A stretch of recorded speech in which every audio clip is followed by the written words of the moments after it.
मला असं वाटतं की आज 15 ऑगस्ट आहे, 80वा स्वातंत्र्य दिन आहे. त्याच्यामुळे त्याच्या सगळ्यांना मी पहिलं शुभेच्छा देतो. मनोजजी मुंबईमध्ये आंदोलन करणार नाहीत, यासाठी आम्हाला जे जे काही प्रयत्न करावे लागतील ते आम्ही नक्की करू. महाराष्ट्र शासनानं कायमस्वरूपी मराठा आरक्षणाचं समर्थन केलेलं आहे. ओबीसी समाजाचं काही कमी न होता मराठा समाजाला न्याय देण्याची भूमिका ही सरकारची राहिलेली आहे आणि भविष्यामध्ये देखील ही भूमिका अशीच राहील. ओबीसी समाजाचे देखील आंदोलनाची हाक देण्यात लक्ष्मण हाके. मी दोन्ही म्हणजे लक्ष्मण हाके साहेब असतील, मनोज जरांगे साहेब असतील, दोघांसाठी हे सांगितलंय की ओबीसी समाजाचं काहीही कमी न होता मराठा समाजाला न्याय देण्याची भूमिका ही महायुतीच्या सरकारची आहे. नारीशक्ती विधेयक पंतप्रधान मोदींनी सुद्धा आवाहन केलं की नारीशक्ती विधेयकाला विरोधकांनी सुद्धा मदत करावी. मात्र विरोधक म्हणतात की 2023 हे विधेयक ऑलरेडी पटलावरती आलेलं होतं. त्याची अंमलबजावणी का केली नाही सरकारने त्यावेळेला? हे केंद्र सरकारमधल्या ज्या काही बाबी आहेत त्या केंद्र सरकारच्याच मंडळींना माहिती असतात. नरेंद्र मोदी साहेबांनी केलेलं आवाहन हे देशाच्या महिला भगिनींसाठी अतिशय महत्त्वाचं आहे. तर त्याला वेगळ्या ट्रॅकवर घेऊन जाण्यापेक्षा विरोधकांनी याच्यामध्ये सहकार्य करावं आणि महिला भगिनींना न्याय मिळवून द्यावा. राजकीय ही कदाचित भूमिका नरेंद्र मोदी साहेबांची आहे. त्याला प्रत्येकानं प्रतिसाद दिला पाहिजे. विरोधकांनी नुसता विरोध करण्यापेक्षा आणि स्वतःची राजकीय पोळी भाजून घेण्यापेक्षा या सगळ्या सकारात्मक प्रक्रियेमध्ये त्यांनी सामील झालं पाहिजे. चाकण एमआयडीसीला आता आदित्य ठाकरे सुद्धा या ठिकाणी आज भेट देणार आहेत. चांगलं आहे ना, घरातून बाहेर पडून एखाद्या इंडस्ट्रीला ते भेट देत आहेत, हे फारच चांगलं आहे. आदित्य ठाकरे सक्रिय झाले उद्योगात. मी कोण सक्रिय झाले, कोण घरामध्ये बसले, कोण ऑनलाईन बोलतंय याच्यावर बोलणारच नाही. परंतु निदान चाकणच्या बाबतीमध्ये देखील उद्योजकांना जाऊन भेटावं असं काही लोकांना वाटलं. त्याच्यातच आपलं सगळ्यांचं भाग्य आहे, तुमचं माझं.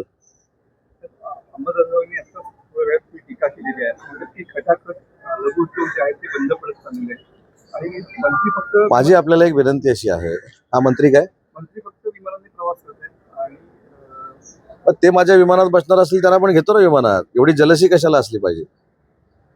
बरोबर आहे की नाही? एवढी जलसी असू नये. अंबादास दानवेंना माझ्या विमानात बसायचं असेल, मी फिरणाऱ्या हेलिकॉप्टरमध्ये बसायचं असेल किंवा माझ्या मांडीवर येऊन बसायचं असेल तरी सुद्धा मी त्यांना घेईन ना. पण एवढी जलसी काय राजकारणात? एवढी जलसी आणि एवढी चिडचिड करून चालत नाही. जे तुम्हाला कोणी दिलं नाही ते एकनाथ शिंदे साहेबांच्या सहकार्याने मिळतंय आणि मग त्यांच्याच पक्षाच्या लोकांवर टीका करायची कशाला पाहिजे? त्याच्यामुळे अंबादास दानवे साहेब माझे अतिशय जवळचे मित्र आहेत. त्यांना खरोखरच माझ्या या फिरण्याचा त्रास होत नसेल तर त्यांनी माझ्यावर येऊन बसावं. आणि मी हेलिकॉप्टरमधनं फिरतो, मी विमानातनं फिरतो, याच्यापेक्षा तुम्ही काय करता हे देखील सांगितलं पाहिजे ना. बरोबर आहे की नाही? त्याच्यामुळं काही लोकांना माझं फिरणं हे त्याचं जलसीमध्ये रूपांतर झालेलं आहे की हा एवढं कसं काय महाराष्ट्रामध्ये फिरतो, जिल्ह्यामध्ये का जातो, आपलं अस्तित्व नष्ट झालेलं आहे, ते अजून परत हा जाण्यानं नष्ट होईल, ही काही लोकांना म्हणजे भीती आहे. आणि जे काही लोक माझ्यावर टीका करतात ना त्यांनी पहिलं 2029ला त्यांचे मतदारसंघ सांभाळावे. त्या मतदारसंघातनं पहिले त्यांनी निवडून येऊन दाखवावं आणि मग माझ्यावर टीका करावी. ऑपरेशन टायगरची पुन्हा एकदा चर्चा सुरू झालेली आहे. काही आमदार त्यांच्या संपर्कात असल्याचे देखील म्हटलं जाते. काय ऑपरेशन टायगर हे काय सांगून होत नाही. सचिन भाऊ कसे पक्षामध्ये आले, कसे उपसभापती झाले तुम्हाला माहिती आहे. कोणालाच हे माहिती नव्हतं. टायगर ऑपरेशन हे कधीही सांगून झालेलं नाही.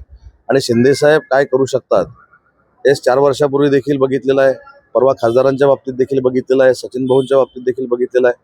त्याच्यामुळे आमचं ऑपरेशन टायगर ऑपरेशन असेल किंवा पक्षप्रवेश असतील हे रोज सुरू आहेत. काल 18 नगरसेवकांनी मूर्तिजापूरचा प्रवेश केला, नगराध्यक्षांनी प्रवेश केला. त्याच्यामुळे आपण फक्त कॉन्सन्ट्रेट आमदारांवर करतोय. पण काल देखील काँग्रेसला मोठा धक्का आहे ना.